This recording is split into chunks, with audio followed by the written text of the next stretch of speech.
There's a specific kind of silence that arrives when you finally understand you've been marked. You feel it in your gut.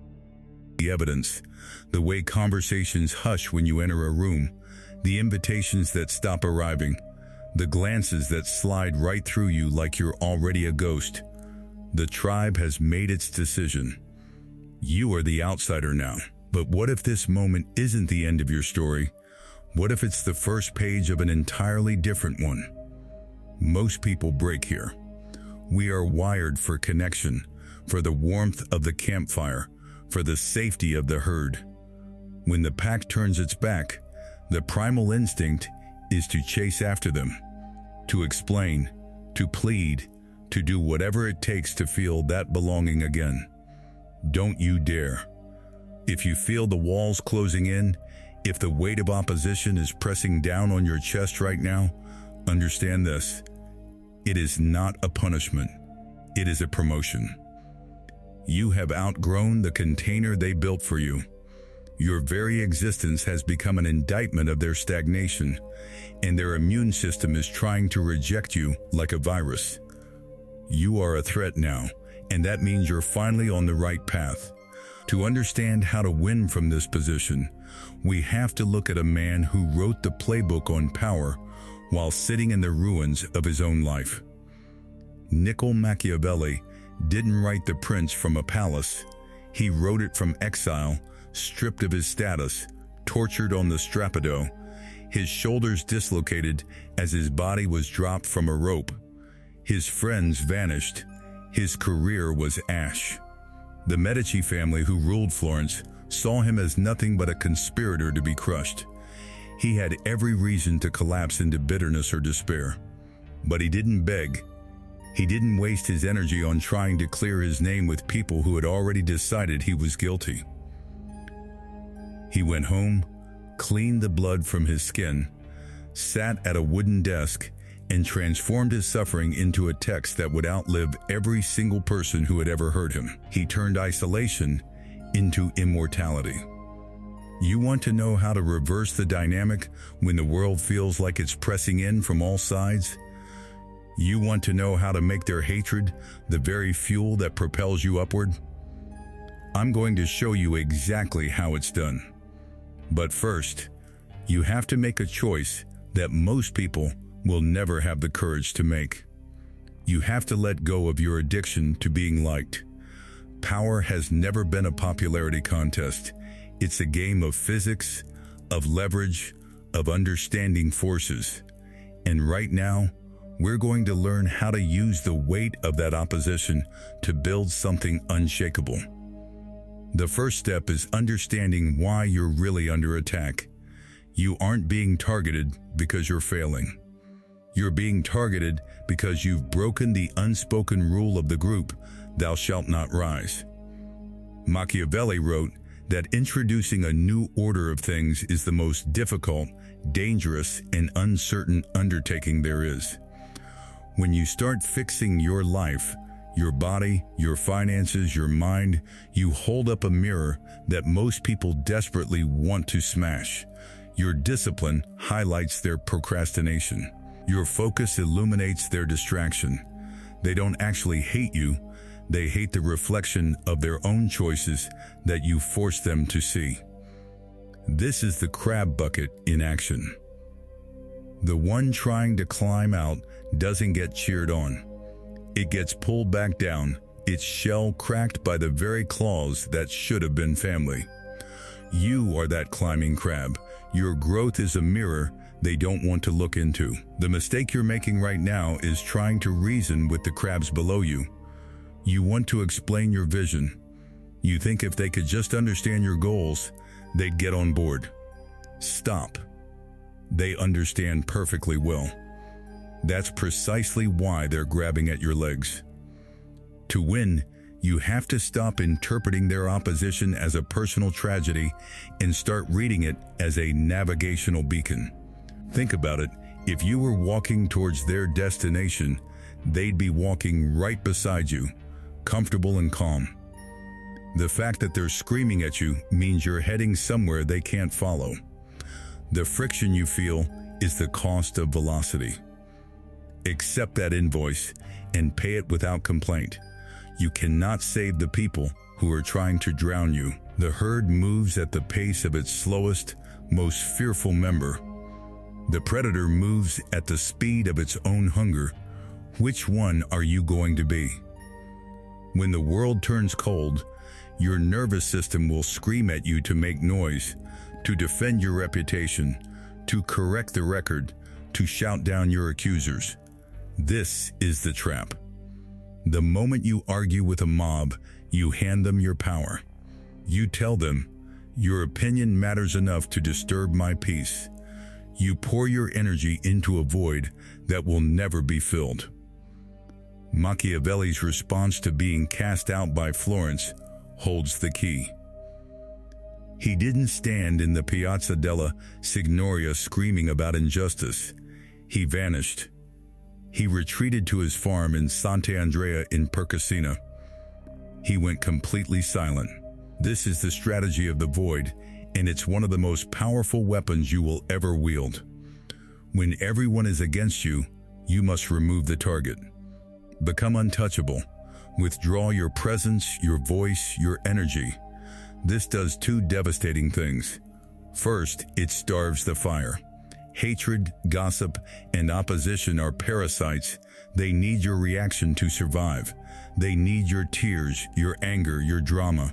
When you give them absolute cold indifference, they have nothing left to burn. The fire dies, or worse, it turns inward and starts consuming them. Second, it creates a vacuum of mystery. While you are silent, you are not idle. You are in the forge. Imagine the terror you plant in an enemy who attacks you and receives nothing. No flinch, no rebuttal, no sadness, just a blank stare, and then your absence. They begin to wonder, what does he know? Why isn't he scared? What is he building? Paranoia shifts from you to them. Use this time. The void isn't empty space, it's a workshop. When you're alone, stripped of your cheerleaders and supporters, you're finally forced to develop your own spine. You stop looking outward for validation because there's no one there to give it. You learn to generate your own power internally. Look at the artist who was blackballed by an entire industry, shot multiple times, and left for dead. When every door slammed shut, he didn't complain to the press. He retreated to a basement and recorded relentlessly. He flooded the streets with raw talent, not press releases. He built a direct connection to the people, bypassing the gatekeepers entirely. By the time the industry realized he was back, he was already untouchable. If they have exiled you, they have done you the greatest favor possible. They have locked you in a room with your own potential. Don't come out until you are unstoppable. But what about the situations where you can't just disappear?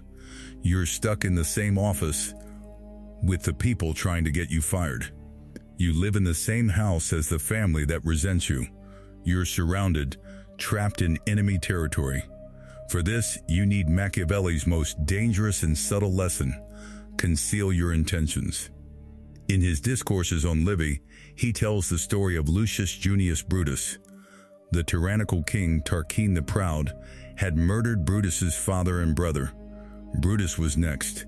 He had zero power, zero allies, zero room to fight. If he had resisted, he would have been killed instantly. If he had run, he would have been hunted down. So Brutus did something that looked like weakness. He played the fool. He pretended to be slow, dim-witted, harmless. He let the king mock him. He let the court laugh at his simplicity. He made himself so invisible, so beneath notice, that he was no longer perceived as a threat. He became a pet, a joke. But behind that mask of idiocy, Brutus was watching. He was memorizing the palace guard's rotations, cataloging the king's vices, waiting for the exact moment of instability. When the king's son committed an atrocity that turned public opinion into a wildfire, the fool Brutus dropped the mask, drew his blade, and led the revolution that overthrew the monarchy and founded the Roman Republic. He won because he was willing to look like he was losing. This is a form of psychological espionage. Are you willing to play the role? Robert Greene distilled this into a law. Think as you like, but behave like others. When you're surrounded by enemies, do not wear your ambition as a badge. It's a target painted on your chest. Camouflage yourself in the landscape of mediocrity. If your boss is insecure and hates your potential, don't outshine him yet. Agree with his bad ideas. Let him feel superior. If your family mocks your new business venture, tell them, yeah, you're probably right. It's just a little side thing, nothing serious. Lower their guard. Let them sheath their knives, believing you're already defeated. There's a profound, secret arrogance in this. You're looking at them, thinking, I am acting a role for your benefit, and you are too blind to see the play. This isn't cowardice, it's intelligence gathering. You are a spy behind enemy lines. Gather data. Hoard your resources. Wait for the moment their back is turned. The arrow makes no sound before it strikes. Neither should you. The philosopher Nassim Nicholas Taleb introduced a concept that perfectly describes what you need to become. Anti-fragile. There are 3 categories in this world. Fragile things break under pressure, a glass, an ego. Robust things resist pressure, a rock, a stubborn man. But anti-fragile things gain strength from pressure, a muscle, a hydra. The human mind, when trained correctly, when everyone is against you, surviving isn't enough. You must become anti-fragile. But how? You begin by reframing every attack as data. Every criticism they throw at you is a revelation of a chink in your armor. He's arrogant. Correction noted. I need to mask my confidence better in certain settings. He doesn't know what he's doing. Noted. I need to deepen my competence in that specific area. He's failing. Noted. I need to focus entirely on generating tangible results. Your enemies are your most honest and effective auditors. Friends will lie to protect your feelings. Enemies will tell you the brutal truth because they want it to hurt. Remove the emotional sting and keep the data. They are teaching you where the traps are. Machiavelli wrote that a leader must be a fox to recognize snares and a lion to terrify wolves. Your opposition is handing you a map of the snares. Study it. Furthermore, this pressure cooker environment forces evolution. Comfort is the enemy of growth. If everyone was patting you on the back, you'd get lazy. The fact that they are hunting you means you have to be faster, smarter, and sharper every single day just to survive. They are forcing you to become elite. In a strange way, you owe them a debt of gratitude. Without the Joker, Batman is just a wealthy eccentric. The villain is essential to the creation of the hero. Look at the founder who was fired from the very company he started. The board, the investors, the industry, they all turned their backs on him. He didn't retire in bitterness. He founded new ventures. He learned new skills. He acquired patience and operational wisdom. The wilderness didn't break him. It forged him into the leader capable of returning to build the most valuable company on the planet. If he'd stayed comfortable in his original role, he would have failed. The betrayal saved him. This leads to a terrifying and liberating realization: no one is coming to save you. In the movies, the cavalry arrives at the last second. In reality, you are the cavalry. Machiavelli warned against relying on auxiliary forces, mercenaries, or powerful allies. He said if they lose, you're defeated. If they win, you're their prisoner. Looking to someone else to rescue you from your enemies just means you've chosen a new master. This period of isolation is your opportunity for total self-reliance. Financial autonomy. You need income that doesn't depend on the boss who resents you. Emotional autonomy. You need a sense of peace that doesn't rely on a partner who doesn't validate you. Intellectual autonomy. You need ideas you've verified yourself, not just absorbed from the group. This is the sovereign mindset. When you need nothing from them, their leverage evaporates. Think about why you care that they're against you. It's because you still need something from them: their approval, their money, their access, their love. Identify that need, then figure out how to supply it yourself, or learn to live without it. The moment you can look at the mob and say genuinely, "I do not need you to survive," you have already won. You've cut the strings. You're no longer a puppet dancing to the tune of their disapproval. You're a free person, and a free person is the most terrifying thing in the world to a group of people who have sold their freedom for comfort. Right now, you look at the people against you and you see a solid wall, a united front of opposition. That is an illusion. Machiavelli understood that no group is truly united. They are a temporary coalition held together by a common interest, and right now that common interest is hating you. The moment you remove yourself as the target, using the silence and void we talked about, the glue that holds them together starts to dissolve. Without a common enemy, their internal fractures appear. Your job isn't to fight the wall. Your job is to find the loose brick. In The Prince, Machiavelli advises keeping your enemies divided. If you're facing a group, a toxic department, a hostile family circle, don't attack the whole. Isolate the weakest link. There is always one person in that mob who is less committed than the others, one who is nodding along just because they're afraid of being targeted themselves, one who secretly resents the leader of the mob. Find that person. Approach them privately. Not to fight, but to confide. "I know the others don't get it, but I've always felt you saw the bigger picture." Plant a seed of doubt about the others. "I heard the leader talking about you the other day. I actually defended you." You don't need to lie.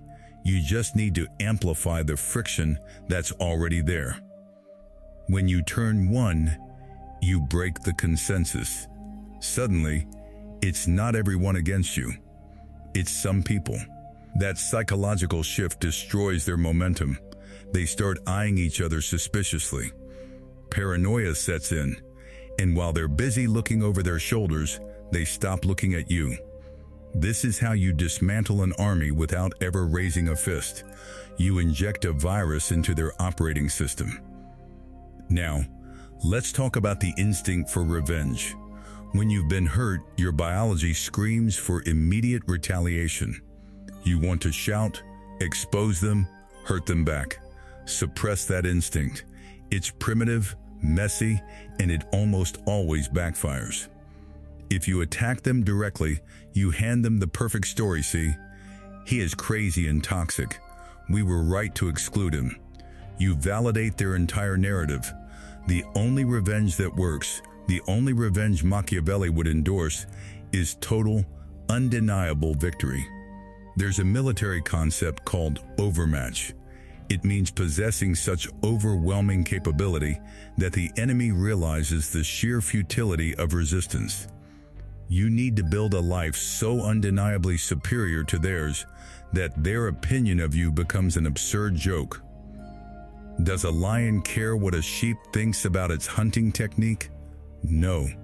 The gap in power is too vast. Your goal is to widen that gap. While they gossip, you train. While they're at the same bar every Friday complaining about the same boss, you're building a skill, a side income, a new physique. While they age, you get stronger. This is the strategy of the Count of Monte Cristo. Edmund Dance was imprisoned, forgotten, erased. He didn't scream from his cell. He spent years educating himself, deciphering a secret, and reinventing his entire identity. When he returned, he didn't just beat his enemies. He bought their banks. He seduced their secrets. He dismantled their lives with a polite smile, and they didn't even know who he was until the final, crushing moment. Become the count. Let them have today. You're playing for the decade. Let them have the office politics. Let them win the petty arguments. You are playing a different game, one they don't even understand. 6 months of deep, focused work can put you 5 years ahead of the average person. Imagine showing up a year from now, new car, new mindset, new tax bracket, and you treat them with absolute, polite indifference. That hurts them more than any punch ever could, because it proves that their opposition wasn't just ineffective, it was irrelevant. It didn't even slow you down. This requires a final, profound psychological shift. You have to stop wishing it were easier. You have to stop wishing they were nicer. You have to learn to love the resistance. The Stoics called this amor fati, a love of one's fate. Not just accepting what happens, but embracing it as the essential raw material for your greatness. If everyone is against you, it means you're being tested. It's a sign you matter. A pilot doesn't curse the wind that pushes against the plane during takeoff. He uses that resistance to generate lift. Without the opposing wind, the plane can never leave the ground. Your enemies are your wind. Every time they say you can't, they're feeding you the fuel to say, "Watch me." Every time they exclude you, they're gifting you the solitude you need to work. Every time they betray you, they're teaching you a lesson in discernment that no book could ever provide. Machiavelli was a mid-level bureaucrat until they destroyed his career. By exiling him, they forced him to become a philosopher. They created their own worst nightmare, a man whose ideas would expose their games for the next 5 centuries. When you look at your enemies through this lens, you stop being a victim. You become an alchemist. They throw lead at you, hatred, doubt, sabotage, and you transmute it into gold, discipline, wisdom, power. When you can look at someone trying to destroy you and feel genuine gratitude for the lesson, you become untouchable. They cannot hurt you because you have built an internal refinery that turns every attack into fuel. Eventually, the tide will turn. It always does. When you survive the winter, when you build the business, when you prove the concept, something predictable will happen. The same people who were against you will start to drift back. "I always knew you could do it. We were just worried about you. Hey, remember when we used to hang out?" They will try to rewrite history. They'll pretend they were on your side the whole time. This is the final test. Do not fall for it. Machiavelli warned that men are so simple-minded and so focused on immediate needs that a deceiver will always find someone willing to be deceived. Do not be that person. You can forgive them. Holding on to anger poisons you, not them. But you must never forget. You have established a new law now, a new standard of access. Those who were there when you were down, who offered a hand, or even just stayed out of the way, they get a seat at the table. Those who held the shovel and tried to bury you, they can stand outside in the cold. This isn't about being mean. It's about being the curator of your own reality. You have learned that access to your energy is a privilege. You have learned that true loyalty is rare. You have learned that most people are fair weather friends who only love the sunshine. You are the storm now. Keep your circle tight. Keep your counsel private. Never apologize for the boundaries you built while you were surviving. So here is the final truth about winning when everyone is against you. It is not a tragedy. It is an initiation. Life is asking you a single question. Do you believe in yourself enough to stand alone? Most people answer no. They fold, They apologize, they scurry back to the warmth of the herd, and they die as copies of copies. But you're going to say yes. You're going to use the silence. You're going to use the darkness. You're going to study the game while they sleep. You're going to build a fortress so high that their arrows can never reach you. And one day, you will look down from that fortress. You'll see the people who doubted you, mocked you, betrayed you. And they will look very, very small. You won't feel anger. You won't feel the need for revenge. You'll just feel distinct. You are the outlier. They are the crowd. And that is the only victory that matters. If this video opened your eyes, you need to understand that this is only the public-facing part of the lesson. There are deeper strategies, darker aspects of human psychology that I can't fully explore here without the algorithms silencing the message. The platforms suppress the most powerful information. Those deeper teachings lie behind the join button. If you're still watching, you're not like the others. Subscribe to Winds of Thought if you haven't already.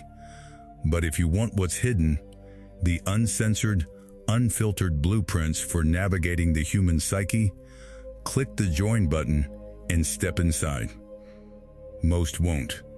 That's the point.